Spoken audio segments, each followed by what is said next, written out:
tuli ne President Kyagulanyi Ssentamu Robert Bobi Wine kuno kwe kwogera kwe wano mu kibuga ekya Fort Portal agenda kwogerako eri abaana be Fort Portal okubategeeza ebigambo ensonga ekikulu etulese mu kibuga kino ekye Fort Portal katutandike ne President. NUP everywhere. People power. Our power. I say we are fighting for freedom. We are fighting for freedom. Kamocha Kampala Katote Una. We are fighting for freedom. We are fighting for freedom. Imbanama tukulire kwe. We are fighting for freedom. Kampala Mukono 40 Kasese. We are fighting for freedom. Mwena bana betoro. We are fighting for freedom. People power. Our power. Our power. People power. Banange sanyu senyo nyonyo okubalaba. Baba singa. Mwinikize mbazo mu Uganda. Kubanga njagala ebigambo byonna byenjogera nga sisala ku speed. Nsanyuse nnyo byonna bye mbadde ngenda okwogerako babyogeddeko. Ate tubadde ku radio byonna ne tubyogera ebisinga obungi. Nsanyuse nnyo ebigambo mukanange Joram byayogedde olwaleero.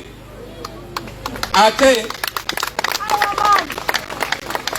singa tuwulidde mukanange Natukunda Innocent naye yandyogedde ebirala ebisingawo. Singa tuwulidde abakulembeze abalala bonna bandyogedde ebisingawo. Tusobola okubyogera for a whole day. But for today njagala kubeera very brief. Okusooka nja kwogera ku bintu bisatu. Nja kwogera ku pulaani gyenyina oba gye tulina for Uganda. Bwe tubagamba New Uganda, Uganda empya kikyetegeeza. Njagala okwogera ku pulaani gyenyina for Fort Portal and Toro in particular. Dene kirala njababulira ebyo betwogolako tubiroota buloosi oba byaddala. Bwe tuba twagala birebere byaddala tubituukako tutya. Olwaleero nzize wano after a long time. Mujjukira Safu na mukisa kwogera namwe mu campaign kubanga baali batugoba na tear gas na masasi. Olwaleero twebaza Katonda nti tuli wano. Njagala first and foremost mumanye tetuli wano lwa kusiima kwa Museveni. Nedda. Tuli wano kuba kino kya mulenga. Kimususeeko. One of the reasons Honorable Joram achogeddeko nti bakwatibwa ensonyi kubanga balaba mutabaniwe atambula yona mu bumenyi bw'amateeka. Nkiddamu muzeeyi akimekize very clear mu bumenyi bw'amateeka. Government ya Museveni ebaddewo mu kumenya amateeka. Ye kenyini yafuuka president mu bumenyi bw'amateeka. Watoyinza kubeera serving military officer ate nobeera politician. Yava mu magye 2005.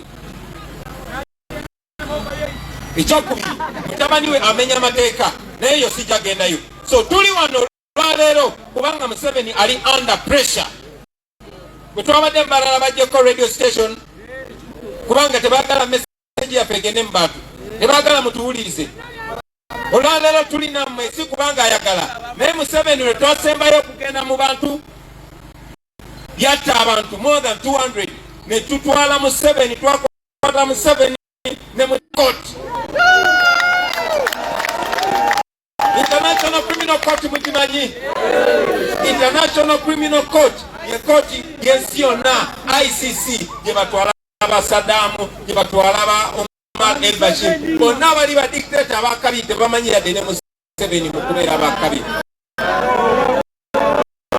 So Museveni bagezezaako emirundi mingi beyatta abantu ekasese bagezaako mutwala mu ICC naye era n'alemesa. Katwamututeyo ne twalayo ne evidence ya affidavits 200. Wano twese yensonga tulowooza yensonga lwaki kati abihevinga kuba manyi kamera zola kati adiringa n'abantu bali international kamera z'ensi yonna ziri wano era namwe twagala basaba mukozese kamera zammwe byonna ebibeerawo ebituufu n'ebikyamu mulabise mubiteeke ku social media international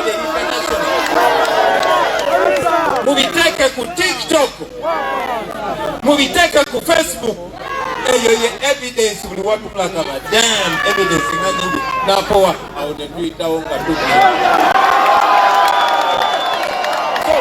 eyo yensonga lwaki tuli wano olwaleero kati ebyo nga mimaze baganda bange zizeyo ku nsonga satu zenazo okwogerako. Number one, what is our plan for Uganda? Bwe twogera ku Uganda empya kiki etutegeeza mugamba olutalo nga luwedde tuliyambala engule tujja kuzimba Uganda empya. Uganda empya efaanana etya? Mu Uganda empya, number one, thank you very much. Chidemu sister. Say it again. We want democracy, the return of democracy. Yes, step number one. Tobola petuli bavubuka bato, petuli babanda, tusinga Museveni obubanda. Temutumanyi, yepeba original unruly.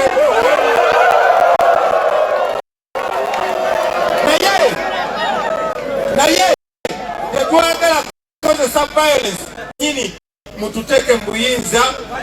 Twagala kukomyawo kyebayita servant leadership. Ng'omukulembeze yena abeera mukozi w'abantu, obeera servant. Bano abantu be babosi. Kuba bakulembeze babeerawo ku lw'abantu.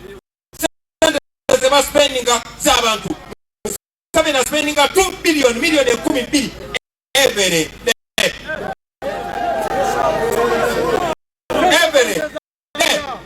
Ezo sente zizimba eddwaliro, ezo sente zizimba essomero. Biliyoni amanyi kyasobola okukola. Kuba mwaka kafaananyi kikali Museveni yalwadde kati akoye ezo tusevinze 2 biliyoni olwaleero. Lwaki temusaba omusajja n'alwala? Naye ekyennaku gine bwalwala era still sente ezo bazisipendinga. Twagala kukomyawo servant leadership. Nga mmwe abantu musobola okukolera ekimu omukulembeze nganze ne muzijja mu ghetto ne munteeka wali. Naye nga bwe mbeera wali nnina kukola bisanyusa abantu. Twagala abakulembeze nga batya okunyiza abantu. Naye kati bano bawashipinga mundu kasanyi ne mundu japakuba. We want to put an end to that Uganda empya. Twagala okukyusa ebyenfuna bya Uganda obwavu bubatta mwenna.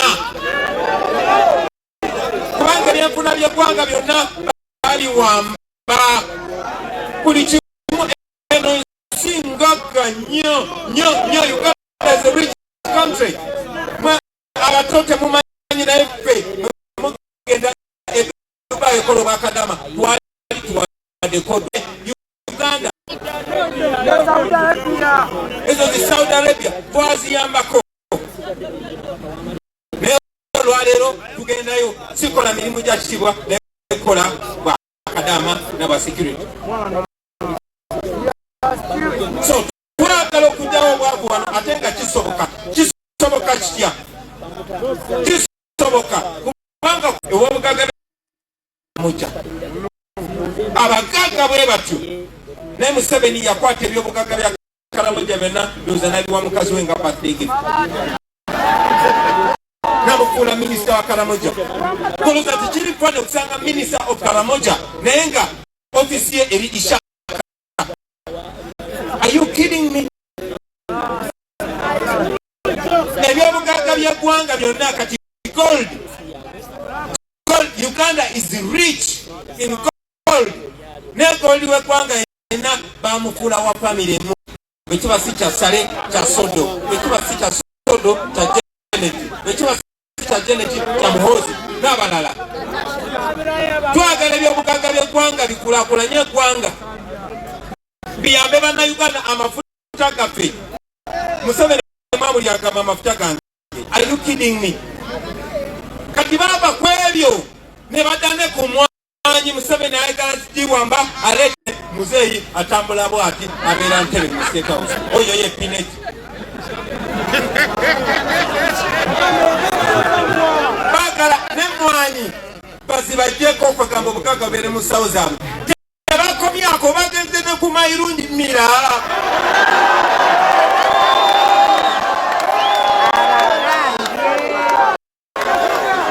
ensonga lwaki ono bayisa kabanda jangu ono MP waffe ava Butambala in just 1 minute njagala obanyonyole evako n'obulimba obuli kusoleza amayirungi very quick.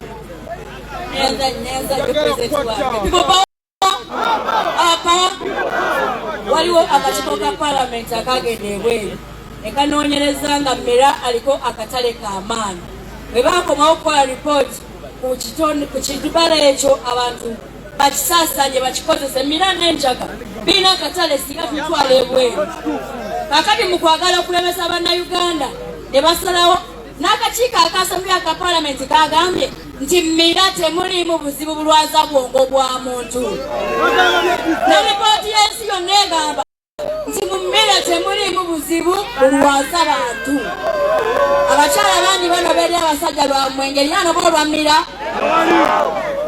kakati bo basazeewo ne bagamba nti Mmera is a prohibited plant kitegeeza nti omuntu obulijjo bakola ki bwe bamaze ne bateekamu akawaayiro nti okujjako gulimulima olina okuba nga ofunye license kati okufuna license kijja kuba kyetaagisa ng'osobola okulima Mmera biikanga 5 mwe mulina biika 5 eby'ettaka okusobola okumira Mmera ojja kuba ng'otaka okuteeka mu bbanka n'oteekayo sente za license nga bukadde 10 gw'onooba busobola kati baleekayo license okusobola okukola ki okumira Mmera so president fe ababaka bo wano aba NUP njagala kubeebaza mwagammwe simanyi gye baabadde naye aba NUP twayimiddeko ku magulu waffe mu Parliament netteekamu akawaayiro akagamba teri agenda kutwala Mmera mu kiseera kino newankubadde etteeka baalikoze naye mulimu akawaayiro ketwataddemu Mmera tanga gyakola ki ekiseera ky'Emmera bwe kituuka akwata ku muti gwa Mmera tugenda naye kabanda jakade abawe exactly ekiri mu Parliament naye nga akabali kyakaliwo Museveni ayagala n'Emmera babeere nga bantu be either family ye nga be bakontrolinga Mmera n'enjaye bagiwamba babadde awo mwana so yagala mumanye buli kyawukaga kyensi bagala kitwala so mu Uganda empya ate sigamenti bekulise naye mu Uganda empya buli kintu oba kirime kijja kubeerako amateeka naye nga gafe balinga abantu nga gayamba abantu nga tegayamba kali ka gurupu akamu mu Uganda empya basebo ne banyabo njagala atubeere ate bino si bipya bino byaliwo bamuzeeyi baffe bano basobola okubuulira jedda bwe baali bekana ngaffe ng'omukyala bwabeera n'olubuto oba omulwadde agenda mu ddwaliro ne bamujanjaba bwerere ne bamuwa n'engoye mu ddwaliro ne bamuwa n'emmere mu ddwaliro ku sente za gavumenti ne bamuwa n'emmotoka emuzaye waka omuntu bw'aba afudde bajjamu pakinga mmotoka za gavumenti bamuze waka olunaku lwaleero omukazi wasobola okufa kubanga tewali gloves olunaku lwaleero tufirwa abaana 3 every 5 years agenda okufa nga bakubanja $2 million ne bawamba n'omulambo temukimanyi katwagala kubikyusa ebyo mu Uganda empya mu Uganda empya twagala kukyusa eby'amasomero olunaku lwaleero tusomesa abaana ne bamala university ng'ekinene nnyo tasobola okukola mu buka boda wabanga agifunye ate naye n'agifuna ne babanga embese nga buyamba abantu naye nga tebubba abantu nandigenze maaso about a new Uganda naye njagala bagamba nti mu Uganda empya mugenda kubeerawo akabi Uganda empya obugagga bw'eggwanga buno bugenda tukagawaza in the first 5 years ojja kwekanga kukaffe n'obulamu transforming. Kakati pulani ki gye tulina for Fort Portal? Fort Portal wano we tuli wano. Fort Portal kubadde nga tourism city. Baji declaring a tourism city. Naye just linnya. It's just a name. Tourism kyali wano kuba promoting. Okujjako beauty eringa eringa Garden of Eden. Fort Portal kyekimu ku bitundu ebyaleetera Uganda okugituuma Pearl of Africa. Gana amawanga aga Jamaica getuwaanawaana osanga balina Crater Lake kamu nga bakakuba ebifaananyi bonna bakawaana. Tulina wano mu Fort Portal wano mu Toro tulina 52 Crater Lakes. Waliwo ne Crater Lake eringa map ya Africa wane watu wane 40. Naye okukitereza okufunamu tulina kola tutya. Singa eno ddala tourism city yandibadde ina airport eyayo. Wano walina okubeerawo airport. Tejja kuyamba bantu batoroboka nejja kuyamba Uganda yonna. Sente zaffe nyingi mu Uganda zitudde wane Toro kubanga tetudevelopinga kifo kino. Wano walina okubeerawo airport eyakabi nga batuwarisi babeeyo ne batuukira wano. Wano wandibadde waliwo infrastructure eyakabi. Nge waliwo enguudo wano wona wandibadde wabunye enguudo ne kiyamba ba local investors okuzimba zi hotel, okuzimba ennyumba ez'akabi, okuzimba amalwaliro ag'akabi tebiriwo. Back in the day bino byembagamba si bipya siriya bwiya byaliwo. Museveni n'abitunda n'abiguza banne, in fact ne babyeguza byaliwo wano. Wabeerangawo zi hotels nga za gavumenti ziringa demonstration hotels abantu babulijjo ko batandikira. So ebyo ebintu byonna byonna birina kubeera nga bikolebwa gavumenti. So bwe tunaabeera nga tuli mu buyinza, bwe naabeera nga nze pulezidenti wammwe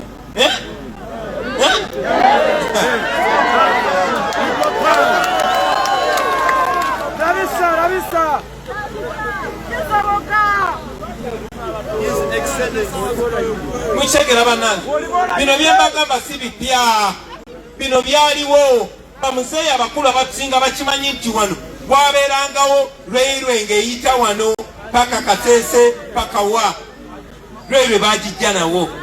Kitegeeza ndi Museveni teyajja ku developinga Uganda wabula yajja okutukama buli kimu atutwala. By now twandibadde nga tulina nezi standard gauge railway nga ziyitayita muno naye ffe ebyaffe bikoma ku lupapula. Nandigenze on and on and on and on. Naye in brief nja bagamba nti mu Uganda empya tourism city ejja kutegeeza tourism city. Tulina tourist attractions nyingi nnyo naye tetubenefitingamu, tetufunamu na 10% ze mwina kufunamu. Singa no tourism city singa buli omu ku mwe alina omulimu. So ebyo byonna biza bifuna mu Uganda empya. Naye bino nsobola byogera ne musanyuka ne mugamba Bobi oye, naye tetusobola bifuna just by kubyogerako.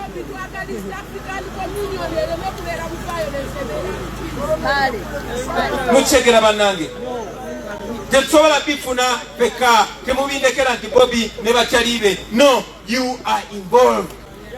Ensonga lwaki tujja gye muli kuba mwe mulina obuyinza ate mwe mulina obusobozi. Tusobola kifuna tutya? Number 1, twagala okubeebaza mwatulonda. Mwagenda ne mulonda. Yes, Museveni yakozesa COVID-19, nakozesa ne violence, nakola byonna bye yakola.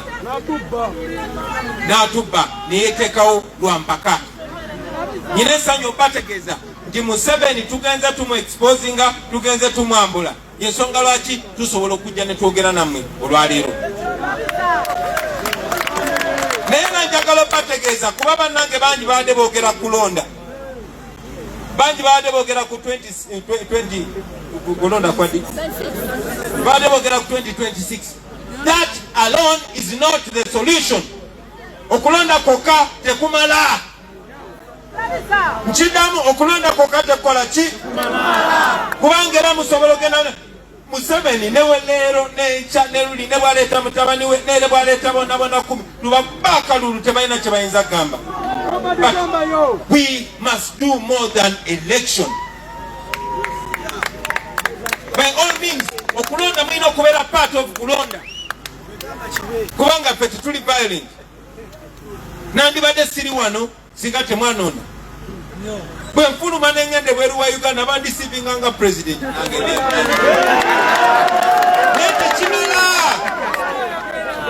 Tekimala.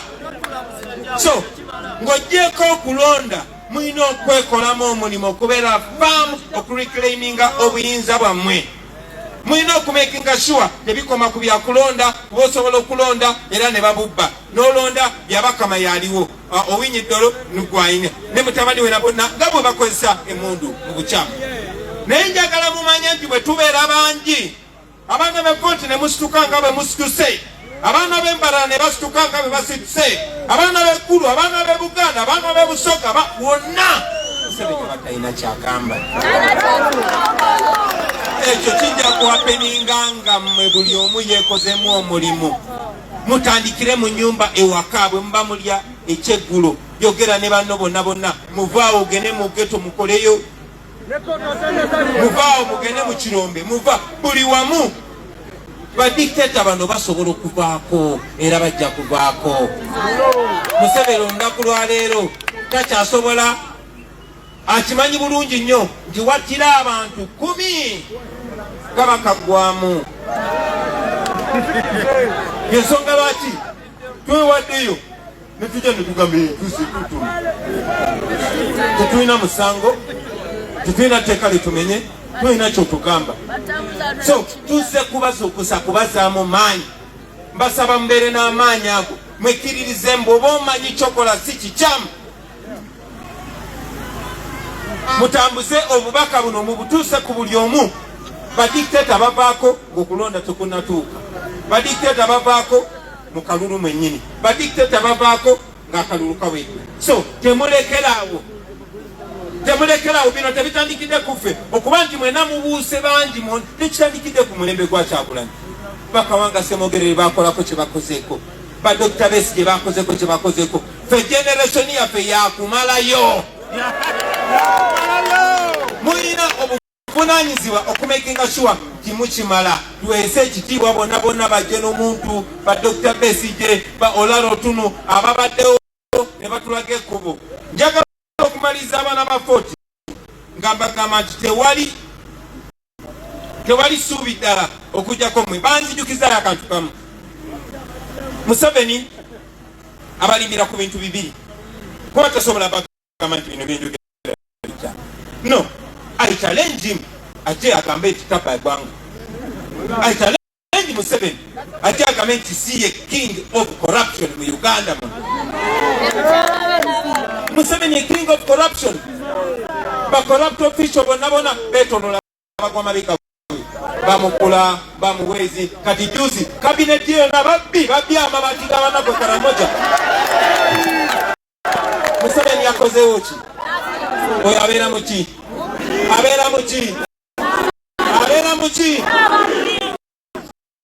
So tasobola kutuwakanya nti tugamba bikyamu, naye agamba abo bavubuka bato bali violent, ng'anoonya batukolerako violence.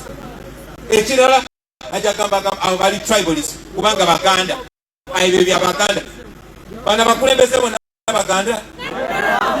Abaffe kyemugamba nno Buganda yokka yaffe, enguudo embi ziri Buganda yokka, wala enguudo nnungi. Obwavu buli eri Buganda yokka, wano tewali bwavu.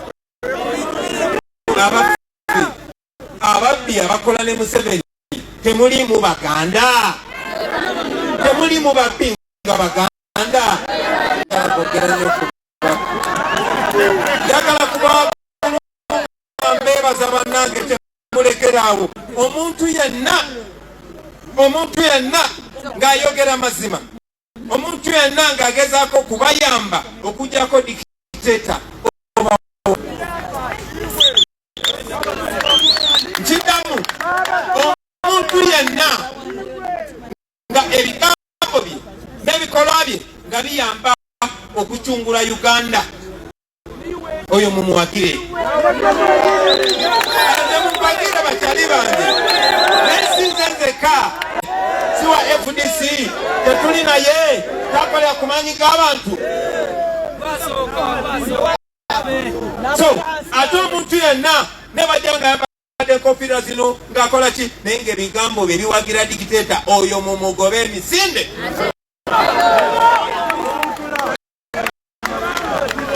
Njagala okwebaza Katonda olw'omukisa guno. Njagala okwebaza abantu b'Efort. Njagala okwebaza Katonda olw'omukisa guno. Njagala okwebaza abantu b'Efort nate n'okusingira ddala. Njagala okusaba Katonda awangaaze erukira abasajja ate tukke ffenna mu Uganda empya mwebale nnyo okumpuliza mwebaliye ddala. People power! Power, power! And you be!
Kyagulanyi ntamu Robert bwe bityo bibadde mubiwulidde bulungi bigambo bibadde binyuvu bibadde bya muwendo bibadde bya mwakwano muyitirivu ate bibaddemu ekyokuyiga kinene ate nga abantu b'ettolo babisimye nnyo kubanga bibadde nga biri ku bo. Agambye agenda kubawa ekitaawe ky'ennyonyi bw'anaaba nga amaze okulayira era nti ttolo egenda kufuukira ddala tourism okusinga okubeera mu bigambo obugambo kubanga kyali kibaddewo ng'agenda kukola buli ekisoboka okulaba nga ttolo ate ebeera ekibuga ekyokulabirako mu nsi yonna kubanga ng'ate abalamuzi basinga kujja Fort Portal ye wasinga ebirungi ku nsi kuno. Kale abantu basiimye President Ssentamu Robert Bobi Wine olw'omulungi gwakoze okusimula eggwanga Uganda n'okubajjukiza obuvunaanyizibwa bwabwe nti ffe tulina okutaasa ensi yaffe teriyo omulala alina tututaasiza teriyo omulala alina tutuyamba okugyako ffe ffennyini ffe tulina okweyamba